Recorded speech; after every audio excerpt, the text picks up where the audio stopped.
न्याय नहीं है, वो नौटंकी है।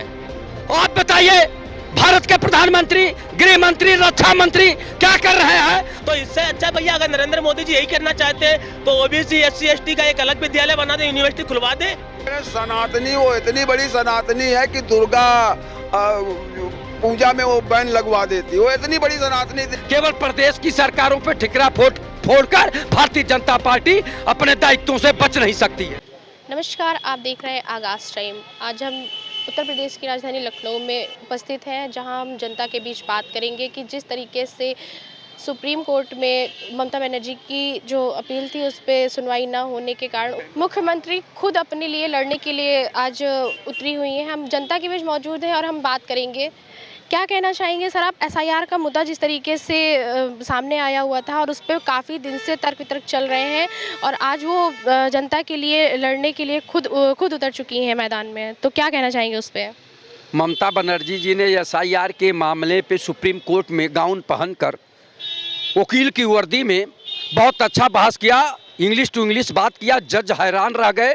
जज बहुत ध्यान से सुन रहे थे ममता बनर्जी जी के पास, वही नहीं सुन रहे थे, पूरा देश, भारत देश के 140 करोड़ जनता भी सुन रही थी कि वाह ममता बनर्जी पढ़ी लिखी मुख्यमंत्री हैं। वो SIR के मामले पे पॉइंट टू पॉइंट बहस किया। ये पूरे देश के लोगों ने स्वागत किया कि क्या मुख्यमंत्री अपने अधिकारों के, अपने जनता के अधिकारों के लिए इस तरह से सुप्रीम कोर्ट में बहस कर सकता है। उन्होंने जो आर्गूमेंट दिया उसको सुप्रीम कोर्ट के न्यायाधीश भी माने और इस समय पूरे देश में ममता बनर्जी का नाम है कि ममता बनर्जी ही एक ऐसी पढ़ी लिखी मुख्यमंत्री हैं जो भारत के इतिहास में, आज 77 साल के इतिहास में पहली बार किसी प्रदेश का मुख्यमंत्री गाउन पहनकर, यानी बैरिस्टर और वकील की वर्दी पहनकर सीधे सीधे जो है सुप्रीम कोर्ट में बहस किया और जजों ने उनकी बात को शालीनता से सुना। अब निर्णय तो अभी बाद में आएगा, लेकिन एक ऐतिहासिक बात यह है कि वाह ममता बनर्जी, उन्होंने अपने प्रदेश की जनता की आवाज को सुप्रीम कोर्ट में उठाने का काम किया कि SIR के तहत जिस तरह का लोगों का नाम काटा जा रहा है ये गलत है और उसको जोड़ा जाना चाहिए। तो वो एक तरह का ऐतिहासिक कदम ममता बनर्जी जी का है। क्या आप सहमत हैं इस बात से कि ममता बनर्जी ने खुद अपनी दलील के लिए जो मतलब पेश किया हुआ है क्या आप उस चीज़ से बिल्कुल सहमत हैं? हम ही नहीं सहमत हैं, केवल एक लालजीत यादव के सहमत से नहीं है, देश के 140 करोड़ जनता ममता बनर्जी के कार्यों से और जिस तरह से सुप्रीम कोर्ट में जाके वो अपनी बहस की है वकील की वर्दी में, पूरा देश स्वागत करता है। पूरा देश सहमत है ममता बनर्जी जी से कि अपने समाज, अपने देश, अपने जनता के लिए लड़ाई लड़ना चाहिए, चाहे कानूनी हो और चाहे सामाजिक हो, जिस तरह की लड़ाई लड़नी हो लड़ना चाहिए। ममता बनर्जी जी ने एक इतिहास रचा है भारत देश में कि जनता की आवाज़ को लेकर सुप्रीम कोर्ट में बहस किया और सुप्रीम कोर्ट के जजों ने भी उनका जो है मान सम्मान भी रखा कि कम से कम उन्होंने अपनी दलील को कानूनी तौर तरीके से प्रस्तुत रखा सुप्रीम कोर्ट में। सुप्रीम कोर्ट में जिस तरीके से ममता बनर्जी ने काला कोट पहन के अपने लिए न्याय के लिए खुद लड़ने की जो कदम उठाया है उस पर आप क्या कहना चाहेंगे? वो कोई उसका न्याय नहीं, उसकी सिर्फ नौटंकी है, उसका न्याय नहीं है, वो नौटंकी है। वो जो घुसपैठी है उसके वोटर बैंक बन के बैठे हुए हैं बांग्लादेश में, बांग्लादेश के आगे बंगाल में, उनको बचाने की नौटंकी दिखा रही है, बाकी कोई उसका कोई मतलब नहीं है। ये परिवारवादी पार्टियाँ सिर्फ अपना परिवार को देखती हैं, उनको देश प्रदेश से कोई मतलब नहीं है। वो सिर्फ नौटंकी किया जाके सुप्रीम कोर्ट में पहन करके। हमारे देश की सरकार ने वो नियम लगाया जो हमारे यहाँ लोकसभा में बैठे हुए चयनित जनता के द्वारा लोगों ने SIR कराया, ठीक है। सिर्फ उसने जाके वहाँ के जो उसके वोटर बैंक आए हैं घुसपैठी है उनकी नौटंकी दिखाया, जाके कोर्ट पहन लिया, कुछ भी कर ले। वो हमारे देश की सिक्योरिटी पे विश्वास नहीं करती है, CRPF पे भी विश्वास नहीं करती। आर्मी में बंगाल की पुलिस लेके आई, वो हमारे देश के बाहर रहती है। ऐसी ममता बनर्जी में तत्काल राष्ट्रपति शासन लगा के जेल के अंदर ठोसना चाहिए जो देश के खिलाफ काम करती है, ठीक है। वो बांग्लादेशी रोगियों को अपना करीबी बताती है कि देखो हम तुम्हारी रक्षा कर रहे हैं, हम ही वोट देना, भड़क मत जाना, जो बाबरी मस्जिद वो बनवा रहे हैं वो इसी चक्कर मत चले, हम ही तुम्हारे करीबी हैं, हम ही तुम्हारे खास हैं, बाकी वो कोई बाकी सिर्फ नौटंकीबाज वो औरत है और कुछ नहीं, उसको कोई मतलब नहीं है। वो देश को धीरे धीरे से बंगाल को अलग कर देगी, उधर कर देगी। ग्रेटर बांग्लादेश का जो ख्वाब देख रहे हैं बैठ के वहाँ आतंकवादी बांग्लादेश में, उसके ख्वाब को बाकायदा प्रमाणित करवा देगी। वो ये काम कर रही है, वो कोई कानून में काम नहीं है, कुछ भी नहीं, उसके पास सिर्फ नौटंकी है, सिर्फ नौटंकीबाज है। वो जनता के हित के लिए नहीं है, जनता हित की 1% नहीं, वो सिर्फ अपने वोटर बैंक के लिए गई, दिखाने के लिए गई। सत्यता ये है, बंगाल को अलग काट के करेगी और ग्रेटर बांग्लादेश बनाएगी। क्या कहना चाहेंगे? ऐसा नहीं है। आप ये बताइए, बीएसएफ किसकी है, सेना किसकी है, बॉर्डर किसका है? तो ये सैनिक क्या कर रहे हैं, बीएसएफ क्या कर रहे हैं? आप बताइए, भारत के प्रधानमंत्री, गृह मंत्री, रक्षा मंत्री क्या कर रहे हैं? और दूसरी बात, बिहार में से कितने घुसपैठिए भगाए गए उसका आंकड़ा क्यों नहीं देश के प्रधानमंत्री, गृह मंत्री, रक्षा मंत्री क्यों नहीं बताते हैं? केवल बांग्लादेश की बात करते हैं, घुसपैठिए कोई नहीं चाहता है। बॉर्डर जो है आपका है और बॉर्डर पे बीएसएफ के लोग हैं, उसकी जिम्मेदारी केंद्र सरकार की है, रक्षा मंत्री की है, गृह मंत्री की है, और लगा रहे हैं ममता बनर्जी के ऊपर दोष। अपना दोष छिपाने के लिए ममता बनर्जी जी को दोषी ठहरा रहे हैं। हम अपने देश के लिए मर मिटने के लिए तैयार हैं। वो स्वतंत्रता संग्राम की बेटी हैं और सनातनी भी। ममता बनर्जी जी सबसे ज्यादा सनातनी हैं और स्वतंत्रता संग्राम की बेटी हैं और स्वतंत्रता संग्राम की लड़ाई में उन्होंने भी भाग लिया है। लेकिन उनको देखिए, ये भारतीय जनता पार्टी के लोग बदनाम करने के लिए क्या क्या जो है आरोप लगा रहे हैं। ये मिथ्या है, झूठा है। ये भारतीय जनता पार्टी की सरकार में इसी तरह के प्रोपगंडा करके लोगों को बदनाम करते हैं। जब बॉर्डर पे बीएसएफ भारत सरकार की है तो वो प्रदेश सरकार क्या करेगी उसमें? आप बता दीजिए।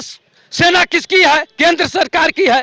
पैरामिलिट्री फोर्स किसकी है? केंद्र सरकार की है। अपनी जिम्मेदारी नहीं लेते, केवल प्रदेश की सरकारों पे ठिकरा फोड़कर भारतीय जनता पार्टी अपने दायित्वों से बच नहीं सकती है। क्या कहना चाहेंगे, आप इस चीज से सहमत है या नहीं है? सनातनी वो इतनी बड़ी सनातनी है कि दुर्गा पूजा में वो बैन लगवा देती। वो इतनी बड़ी सनातनी देश की, उससे बड़ा सनातन हमने नहीं देखा कि सनातन की रक्षा करने वाला दुर्गा पूजा पे राम डोल का अगर न जाने पर रोक लगा देगी। हाँ, लेकिन अल्लाह अकबर करने पर रोक नहीं लगाई, खुद जा करके टोपी लगा के बैठ जाएगी।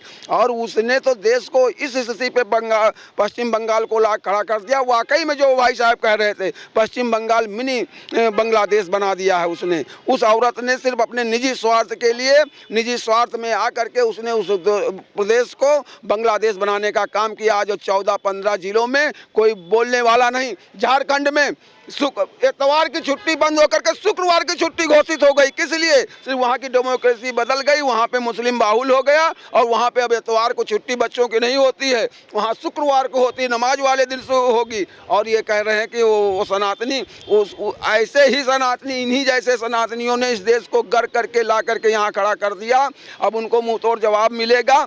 अब वो इतनी बड़ी 15 साल से वो मुख्यमंत्री, उसके पास सॉलिसिटर जनरल नहीं, कोई वकील नहीं कि जा करके वहाँ पे खड़ा हो जाके वो सिर्फ नाटक करती है। पिछले चुनाव में हार जाती है, लेकिन पिछले चुनाव में सिर्फ वो धोखा दिया प्रदेश की जनता को, टांग टूर करके, और सिर्फ स्टेचर पर चलती रही। इसलिए वो दिखाती रही, वो सहानुभूति की वोट में उसका सरकार बन गई। और जिस दिन जो उसके रिजल्ट आया उसी दिन उसकी टांग सही हो गई, वो उठकर दौड़ने लगी, समझ गए तो। और अपना खुद हार गई विधायकी के चुनाव। तो उसकी चाल चरित्र को पश्चिम बंगाल की जनता जान चुकी है। अब कि उसका सुपड़ा साफ हो जाएगा उस राक्षसी का, और राक्षसी कहीं मुंह दिखाने लायक की नहीं रह जाएगी। उसने जो कदम वहाँ पे किया है, वहाँ के हिंदुओं से पूछो, वहाँ के हिंदुओं को रोने पे मजबूर कर दिया है, और उसका खामियाजा आपकी उसको भुगतना पड़ेगा इस चुनाव में। क्या चुनाव से पहले मतदाता सूची का जो इस तरीके से वोट काटे जा रहे थे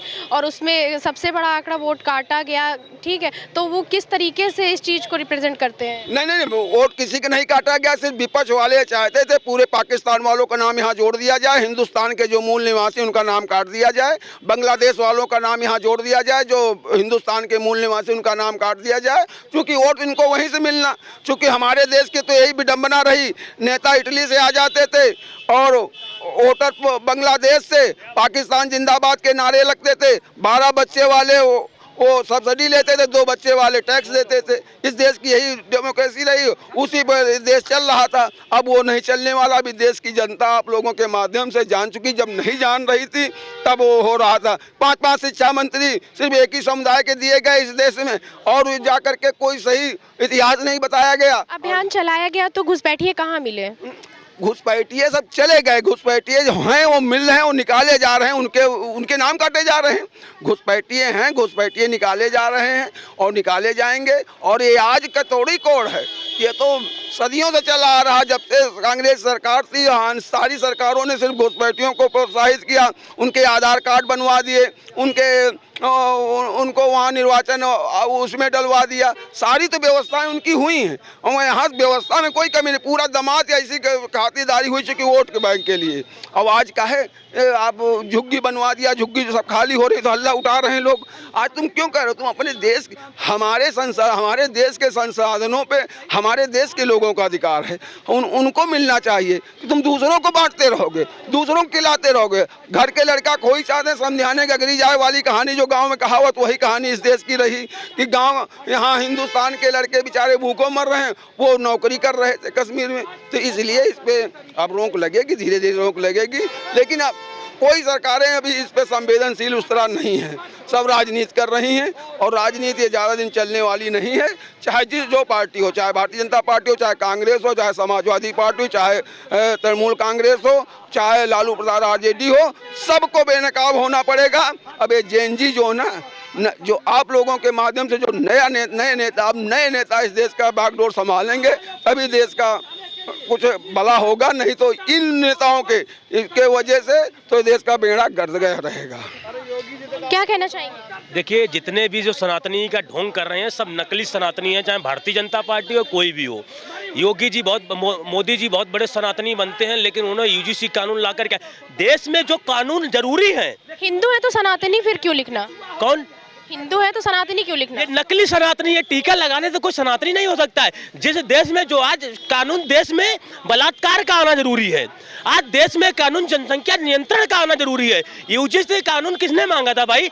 ये नरेंद्र मोदी जी जातिवादी मानसिकता के प्रधानमंत्री। और बंगाल में आप देख लेना, ममता बनर्जी की सरकार बनेगी, क्योंकि उत्तर प्रदेश में सिर्फ एक सनातनी मुख्यमंत्री योगी आदित्यनाथ जी जो कहते हैं वो करते हैं। ये मोदी जी नकली सनातनी है। सनातनी का ये ढोंग नरेंद्र मोदी जी बंद कर दें। जो यूजीसी कानून लाके इन्होंने अपना चेहरा दिखा दिया कि हम जातिवादी मानसिकता के प्रधानमंत्री हैं, सनातनी नहीं है। सनातनियों का काम होता है सबको जोड़ के चलना। नरेंद्र मोदी जी ने एक तरफ ओबीसी कर दी, एक तरफ SC/ST कर दी, एक तरफ जनरल कैटेगरी के लोग कर दिए। जिस तरीके से छात्रों में देखा जा रहा है प्रदर्शन, इस समय में प्रदर्शन देखा जा रहा है, तो आप क्या कहना चाहेंगे कि यूजीसी आना चाहिए या नहीं आना चाहिए? यूजीसी कहाँ भाई? अगर यूजीसी आ गया विद्यालयों में तो जातिवाद बढ़ेगी, क्योंकि हम सवर्ण समाज से आते हैं, ओबीसी समाज, दलित समाज के बाद नहीं बैठेंगे। पहले हम भोजन करते थे, साथ में पढ़ते थे, साथ में लिखते थे। हम विद्यालय जाते अपने अध्यापक की जाति नहीं पूछते। हम विद्यालय जाते हैं, जो हमारे डेस्क के बगल में बैठता है उसकी जाति नहीं पूछते। सबके साथ उठते हैं, बैठते हैं, भोजन करते हैं। लेकिन नरेंद्र मोदी जी की जातिवादी मानसिकता नहीं है। जो बिल लाया है इससे जातिवाद देश में बढ़ेगा, घटेगा नहीं। आप भी पढ़ी होगी, अगर आप सवर्ण समाज से हो या ओबीसी समाज से हो, अगर आपके बाद अगर कोई ओबीसी समाज से कुछ बोल दोगे तो मुकदमा जेल जाओगे, 3 साल जेल चले जाओगे। तो इससे अच्छा भैया, अगर नरेंद्र मोदी जी यही करना चाहते हैं तो ओबीसी SC/ST का एक अलग विद्यालय बना दे, यूनिवर्सिटी खुलवा दे। इसमें दो तरह के जो यहाँ पर देखा गया कि 2 तरह से विरोध प्रदर्शन हो रहा है। एक जो SC/ST OBC वाले कर रहे थे, और एक जो उसके खिलाफ कुछ चाहते हैं कि ये जो ऑर्डर है वो पास हो जाना चाहिए, और कुछ का कहना है कि ये ऑर्डर पास नहीं होना चाहिए। देखिए, ये वो लोग कह रहे हैं जो संविधान की दुहाई देते हैं, जो कहते हैं हम संविधान को मानने वाले हैं। जब संविधान को आप मानने वाले तो सुप्रीम कोर्ट का फैसला क्यों नहीं मान रहे हो? सुप्रीम कोर्ट भी तो संविधान से ही चलती ना। देश लोकतांत्रिक है, देश संविधान से चलता है। अब बात आती है लागू हो जाना चाहिए। ये बताइए, अगर लागू हो जाएगा तो सवर समाज भी उसमें होना चाहिए ना। आप ये इस रोड पे दो लड़कियां जा रही हैं, एक सवर समाज की और दलित समाज की हो, अगर कोई लड़का दोनों लड़कियों को छेड़ता, अगर सवर समाज की बेटी को छेड़ेगा तो वो मुकदमा नहीं लिखवा पाएगी। अगर दलित समाज को कुछ बोल दिया, दलित समाज की लड़की जाएगी मुकदमा लिखवा देगी, हरिजन एक्ट में मुकदमा चला जाएगा। आप विष्णु तिवारी हरिजन एक्ट में निर्दोष व्यक्ति 21 साल जेल काट के आया, इसकी भरपाई सरकार करेगा या SC/ST एक्ट के लोग करेंगे? के हिसाब से यूजीसी जो एक्ट है ये नहीं पास होना चाहिए? बिल्कुल नहीं पास होना चाहिए। अगर जातिवादी फैलाना चाहे नरेंद्र मोदी जी, देश को विघटन करना चाहें, देश को विभाजन करना चाहें, तो यूजीसी कानून प्रधानमंत्री जी लगा सकते हैं। अगर देश में एकता की बात करेंगे, अगर ये नारा लगाएंगे चुनावी रैलियों में, एक रहोगे तो नेक रहोगे, तो ये नरेंद्र मोदी जी का असली चेहरा जनता के सामने, युवाओं के सामने, विद्यार्थियों के सामने आ गया है। अब नरेंद्र मोदी जी को 2029 में उखाड़ फेंकेंगे ये युवा और छात्र। ये कैसी एकता है कि जहां पर आपस में हिंदू भाई ही लड़ रहे हैं? यही तो बता रहे हैं। ये 2014 में आए थे, हिंदुत्व के नाम से आए थे।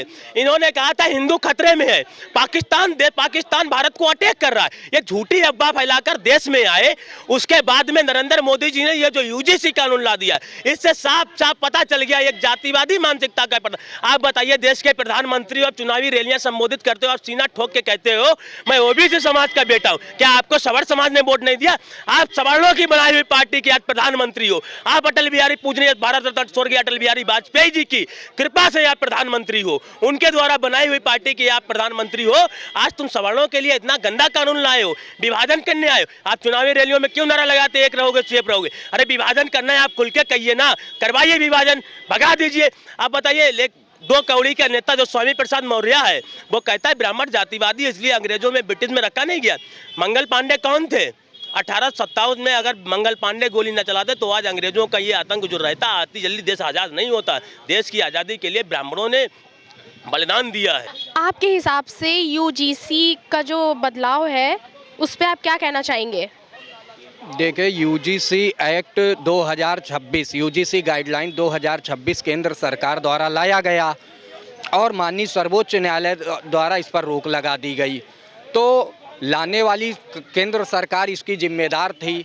उसको ऐसा प्रतीत हुआ कि SC/ST OBC छात्रों का उत्पीड़न हो रहा है तो वो इसको ले आई। देश के सर्वोच्च न्यायालय को लगा कि नहीं, ये कानून का दुरुपयोग हो सकता है, संवैधानिक अधिकारों का हनन हो सकता है, उसने रोक लगा दिया। अब इस मुद्दे पर राजनीति करने वाले लोग ये दिखा रहे हैं कि उनको ना देश के संविधान पर विश्वास है, ना लोकतंत्र पर विश्वास है। मैं केंद्र सरकार के भी फैसले का स्वागत करता हूँ और सर्वोच्च न्यायालय के स्टे ऑर्डर का भी।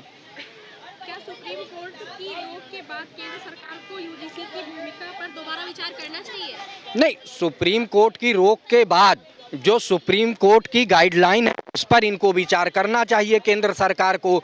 यदि कानून का दुरुपयोग हो रहा है तो उसमें संशोधन करें और यदि आवश्यकता है तो फिर कानून के दायरे में ही लाएं, जिससे एक समाज उसका विरोध ना करे, ना सवर्ण समाज फालतू फंसाया जाए और ना SC/ST OBC का उत्पीड़न हो, कानून के दायरे में ही काम हो। एक मुद्दा आपका ममता बनर्जी जी का था, मैं उस पर बोलना चाहता हूं कि ममता बनर्जी जी ने हॉनेबल सुप्रीम कोर्ट के समक्ष पेश होकर के अपना जो है वकालत प्रस्तुत किया, बताया कि मैं भी वकील हूं, भारत के संविधान ने अधिकार दिया है कि हर व्यक्ति अपनी बात को रख सकता है, निकलो बाहर मकानों से, जंग लड़ो बेईमानों से।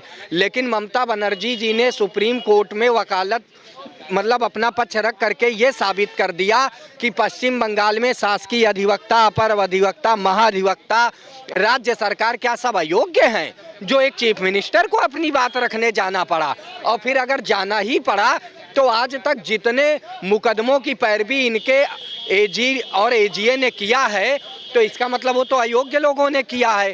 तो ममता बनर्जी जी एक चुनावी स्टंट पर काम कर रही हैं और ममता बनर्जी जी का किला ढहने वाला है। भारतीय जनता पार्टी पश्चिम बंगाल में प्रचंड बहुमत की सरकार बनाने जा रही है। यूजीसी को लेकर जिस तरीके से धरना प्रदर्शन हो रहे थे, लोगों में देखा गया कि हिंदू भाई आपस में ही कहीं ना कहीं लड़ रहा है, उस पर क्या कहना चाहेंगे आप? अच्छा, ये बताइए कि अब तक देश में जब आम लोग कानून की मांग करते हैं, जब जनता मांग करती है, जब आवाम मांग करती है, जब समय मांग करता है, जब संविधान का इजहार होता है, तो पार्लियामेंट कानून बनाती है। यहाँ तो कानून न जनता मांगी, न देश का लाइजर मांगा, न देश का कोर्ट मांगा, न देश का आवाम मांगी, न देश का छात्र मांगे, न देश का किसान मांगे, न देश की महिलाएं मांगी। आनन फानन में ये सरकार पार्लियामेंट को बगैर राय में लिए हुए कानून ला दिया। कानून, मैं तो सुप्रीम कोर्ट को बधाई देता हूं कि भारत को आग के मुंह से सुप्रीम कोर्ट ने स्टे लगा करके रोक दिया।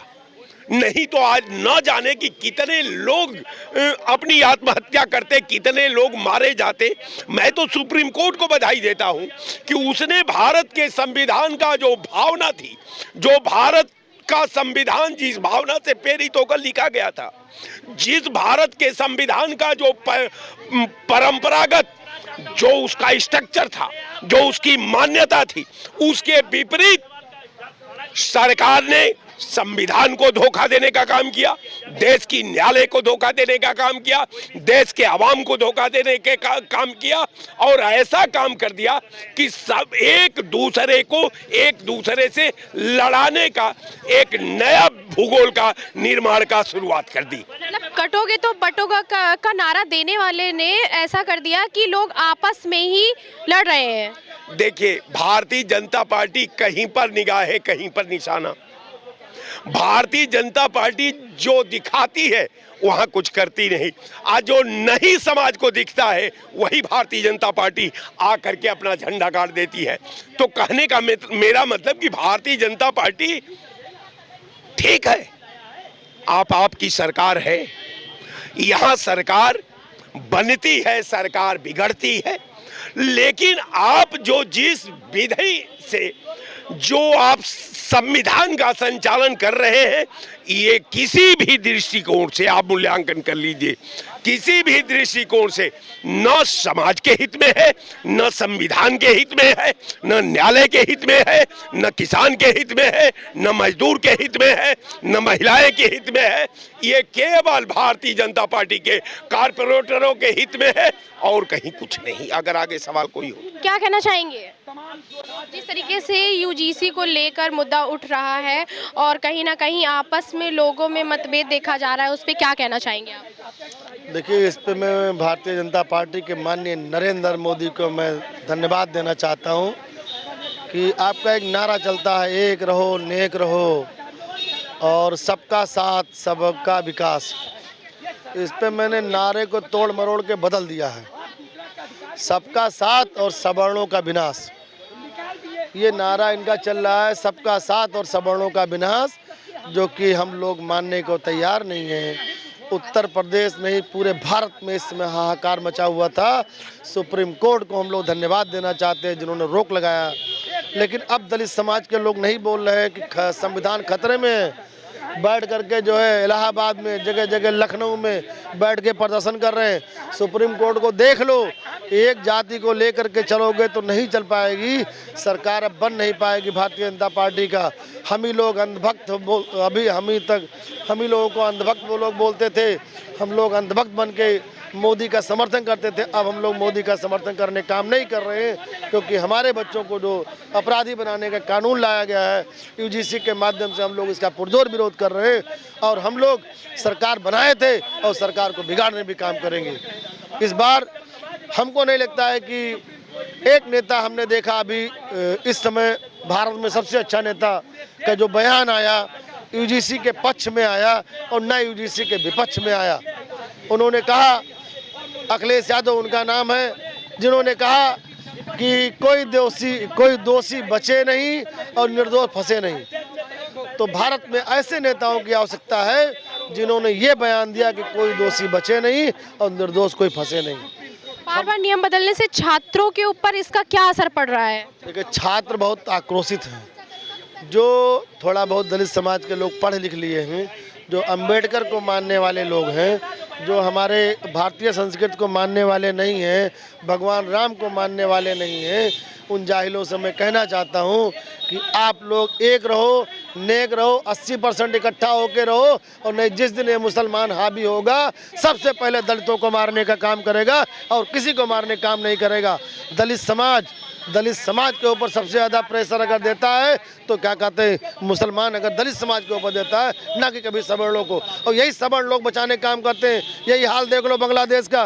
बांग्लादेश में दलित मारा जा रहा था, हम लोग सवर्ण समाज के लोग दलित का विरोध कर रहे थे कि गलत हो रहा है, गलत हो रहा है, गलत हो रहा है। लेकिन मोदी जी एक बार भी नहीं बोले कि दलित समाज का। आज दलित समाज के लोग नहीं देख रहे हैं कि मोदी जी उस मामले में, बांग्लादेश वाले मामले में क्यों नहीं बोले। मोदी जी ने सरेंडर कर दिया। जब 3 दिन के अंदर लड़ाई लड़ रहे थे, जब यह हो रहा था कि पाकिस्तान ख़त्म हो गया, 3 दिन के अंदर हम लोगों को बड़ी बेइज्जती महसूस हुई। हम लोग उस समय मोदी भक्त बने हुए थे, अनभक्त बने हुए थे, लेकिन हम लोगों को नहीं मालूम था कि मोदी जी का नाम नरेंद्र है और ये काम कर जाएंगे सरेंडर वाला। तो सरेंडर नहीं करना चाहिए। 3 दिन नहीं 30 दिन चलना चाहिए, 300 दिन चलना चाहिए युद्ध, जब तक पाकिस्तान नेस्तनाबूद नहीं हो जाता। पाकिस्तान को मुंह की खाई नहीं खिलाई गई, हम लोगों को बहुत कष्ट हुआ। क्या आपको लगता है कि यूजीसी अपनी सीमाओं से बाहर जाकर फैसला ले रहा है, इसीलिए कोर्ट को दखल देना पड़ा? देखिए, यूजीसी क्या कर सकता है? जो बोर्ड होता है, बोर्ड तो संस्तुति प्रधानमंत्री ही करेगा। प्रधानमंत्री ही संस्तुति करता है, तो उसमें यूजीसी को हम लोग नहीं दोषी बना रहे हैं। पूरा सवर्ण समाज इतना आक्रोशित है, 8 तारीख को पूरा दिल्ली जाम हो जाएगा। पूरे भारत के लोग आ रहे हैं। पूरा 1857 वाली क्रांति फिर आने जा रही है। और ये क्या कहते हैं, 1857 पूरा दिल्ली जाम हो जाएगा। पूरे सवर्ण समाज के कम से कम 40 संगठन लोग बैठ करके पंचायत किए, महापंचायत हुई है और दिल्ली में बैठ के फैसला लिया गया है कि 8 तारीख को मोदी सरकार को रोकना हो रोक ले, और नहीं रोक पाएंगे पूरा सवर्ण समाज पूरे भारत का इकट्ठा होकर के 8 तारीख को विरोध प्रदर्शन दिल्ली में करेगा। यूजीसी के इस एक्ट पर छात्रों पर और विश्वविद्यालयों पर किस तरह का असर पड़ा है? देखिए, ये बिल्कुल बर्बाद करने का कानून है। हम तो कहना चाहते हैं कि ठीक है यूजीसी लगा दो, लेकिन अगर कोई बच्चा निर्दोष फंसता है तो फंसाने वाले को फांसी की सजा दे दो। इतना छोटा सा बात, अगर कोई बच्चा निर्दोष मेरा फंसता है तो जिसने फंसाया है अगर वो निर्दोष पाया जाता है तो फंसाने वाले को फांसी की सजा दो। मौजूद थे जनता के बीच, जहां हमने बात की लोगों से और उनकी राय ली। जिस तरीके से यूजीसी एक बहुत बड़ा मुद्दा हो गया है, जिस पे तरह तरह के विरोध प्रदर्शन हो रहे हैं और छात्रों में आक्रोश देखा गया है। जिस तरीके से छात्रों का कहना है कि इस पर रोक लगा देनी चाहिए, इस तरह के एक्ट नहीं आने चाहिए। जनता का भी यही कहना है कि इस तरह की चीजें अगर समाज में हो रही हैं और आ रही हैं तो उससे मतभेद, कहीं ना कहीं मतभेद हो रहा है। आप देख रहे हैं आगाज टाइम, वीडियो पर्सन अमित के साथ मैं मिताली वर्मा।